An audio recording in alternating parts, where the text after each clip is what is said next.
Hi, it's Zena, Warthog Princess, and welcome to another What's in My Bag video. Today's video is actually for yesterday's bag. Yesterday, my friend Karen and I went to Hollywood Studios, and this was the bag that I carried.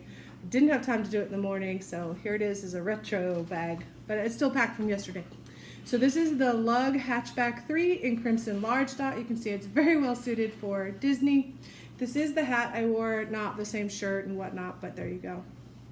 So let's look at this. First of all, this may look funny, but if you're not familiar, Disney has these popcorn buckets, and I don't need to pay $12, $15, whatever it was. But then throughout all of your days at the park for that stay, you get $2 refills. So that's really nice. Since I have a 5-day park hopper, we've been utilizing that. She also has her own. We did not share. But anyway, so we just hooked it on the back of the bag, which I call it popcorn spacing, because it's COVID and people aren't really complying with spacing. So having that extra space on your back actually keeps spacing. And if you move around that thing, you know, it swings a little. So I'm like, hey, popcorn spacing. Like, anyways, it was funny. It was a joke of the day. But so that just clips right off, and we can do whatever with that. Actually, we were looking for the 50th anniversary buckets. They do have them. We've seen pictures, but they didn't have them in the park yet until tomorrow. So we will get those again tomorrow and then gift those accordingly. But so I have the regular carabiner, and then I have the Mickey one because this one goes easier over the handle.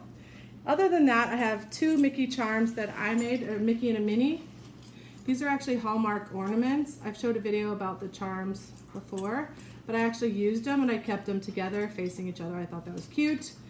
Even though the popcorn kind of covered it up, but they can move. Like sometimes they were over here on the side together, you know, whatever. On this side, I had my hand sanitizer. Yeah, it matches, and I know that's kind of a lot of stuff hanging, but it was functional. This one is the only one I didn't actually use. I just kept my coins in my pocket and just ended up carrying them that way. But so that was all of that, and I can actually take all of that off now. It's no longer needed, so we don't need jangle while we're looking at the bag. So I'm changing bags for tomorrow, and tomorrow's the big day, the 50th anniversary, which I'm celebrating my 50th birthday. So that's gonna be fun. Really, really fun. Okay, but the Hatchback 3 is a great bag. It's a great day trip bag, great for hiking, great purse backpack. It's just a really nice size. I would call it a medium bag, but it's very nice organization. And it's just very functional. It worked out really well. So right away looking at it, I have my Crimson Large Dot bag with my black Large Dot chuggy. This is the 16 ounce, and it just has water in it from yesterday. I also had an extra bottle with water that I took. I just kept filling the chuggy and putting ice and whatnot. So we got that, and that's all I had in the side pockets. These do have a magnet to keep it kind of closed when you're not using it. On the back, you have a carry handle, and then you have two straps. The straps have the no-slip grip on them, and they flip over the bag, which gets you to the phone pocket, which I did not use because I kept the phone in my butt pocket of my shorts because it was just more easily accessible because I was using it a lot. And then it also has a Velcro pocket, which I also did not use. It has a side pocket here, which is fleece lined as well. And I just had my receipts in there. It was kind of odd. Normally I would put a wallet there, but for my park wallet, what I carried was just a zip ID. This is Mickey's Magical Blooms, and that's my park wallet. So I just carried that. I had it clipped to my belt loop, and I could put it in and out of my pocket and access it, and it was fine. And then I had my magic band, which I don't have on right now. So that's it for that pocket. It is a nice size. You could put your phone there, whatever. So flipping back now, we're to the main bag. So this front pocket is a good sized pocket. I had just my tech in there, so my chargers, my cord, and the other charger. And when I wanted to charge, I could just leave it all together with the phone in that pocket so I could still access it really quickly. My phone is in the Lion King case, and all fits. And if you look at this print inside, it's not like Disney licensed, but clearly very Disney oriented. And you look, these look like faux Mickey heads. That's my impression of them. I don't think that's accidental, but I like it. So good sized pocket. And then, and all these zippers, of course, are still that buttery smooth gunmetal gray. This one, this upper pocket, I just had Lysol wipes in there And that was a dental floss thing that I didn't have a garbage. I forgot to throw it away. Kind of a weird place to put it, I know. And then the main pocket is a double zipper, and you can access it this way. I do have 2 lug masks in there. The park doesn't allow the vented mask anyway, so I didn't actually use them. I had thought that if I needed to double mask, I could put this one over my other mask, but I didn't end up wearing them, even though I very specifically brought them for this trip. That's okay, I still have them. So I had those in this clear pocket right here on the front inner. Then behind that, we've got a couple things now. This is the Coke bottles from the Star Wars area at Hollywood Studios. Obviously that's Diet Coke. I'm not sure you can read that, but if you want it in English, it's right there. But yeah, it's 13.5 ounces, and it just opens like a normal soda. So I think I'm gonna keep the bottle just as a novelty thing. I'm not a collector or anything, but I just thought it was kind of different.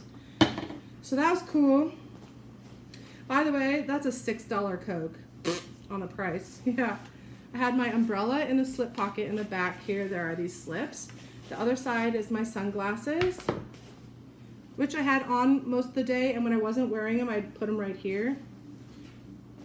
And then I have an extra hand sanitizer spray. So that's all that was in those 2 slip pockets. The slip pockets are soft lined on the front, by the way, which is nice. In the front, there's another big slip pocket right here on the front. I had my Stay Cool towel, which I didn't actually use. I have my, what did I put in here? Oh, my other masks, Disney masks. That's my Jujube small set piece. I have my carabiner on my coin purse, which I never actually did pull out and put coins in. And then the last thing I have in here in the main part, I have my black large dot Coop Nation. Actually, it was a perfect bag for this bag. And obviously it matches my hat. I totally love this. And I'm like, hey, dots. Yeah, but the Coop, if you're not familiar, it's a convertible bag. So it's a belt bag, crossbody, whatever you want it to be. You could use it as a wristlet. It doesn't come with a wristlet strap, but you can put any wristlet strap on it. I just used it as a bag to catch everything. And it was the perfect size. So in the back, I have like my oral things, if you will. So I've got lip balm, dental floss, toothpicks, glucose tabs, and gum. And that's it. There is a zipper pocket and a clear ID. I didn't use those. And the other side has like my medications. This is actually a mix of things like Aleve and Tums and that kind of stuff. And then I had some lotion, a wipe, a hair tie, and a pen. My Little Mermaid Japanese dollar store pen. So that all was in there, and it was actually perfect. I did get into it several times throughout the day, and that's it. So that is what was in my bag. It was perfect size, very excellent configuration, and it worked wonderfully for the park today. Thanks for watching. We did have a wonderful time. In case you're wondering about Hollywood Studios and the new things that are there, they have the Rise of the Resistance ride. That was by far the #1 ride that everybody really wanted to go on. That's in the Star Wars world, or whatever you call that section. And it was amazing. It is an entire experience. All of the personnel that work it are all in character and role-playing things. So they'll be like talking to you as, you know, Resistance, and yeah, they interact, and it's really fun. It's really a fun thing, and I highly recommend doing it at least once. We were like halfway through this whole thing, and we're like, is this it? This is the ride? We hadn't even gotten to the ride yet, and you're like totally thrilled with the experience. We waited an hour, which isn't bad. So there you go. That's about average, I would say. The other ride in the Star Wars area is the Smuggler's Run or something like that. We went on that twice, actually, and it was great also, really great. The other new ride is the Mickey and Minnie Railway. That is definitely a great new ride. We rode it first and last. That was our beginning end of the park, and we actually got in there within about 20 minutes both times, so we really lucked out. If you're going to the parks, any of the Disney parks in Orlando, they do have that wait times app. It is pretty accurate and very, very helpful as you're maneuvering around the park. You can kind of watch those times and kind of pick, you know, the time to go to certain things. I find that very, very helpful. So there's a tidbit for you as well. I'm by no means an expert on Disney, but I do kind of know my way around, and I have little things. So if you have questions about, put it in the comments or send me an email or whatever anytime. I'm very open to anything. Next up is a haul video for all the other things that I've been purchasing this week outside the park and inside the parks. So, all right, talk to you again soon. Bye for now.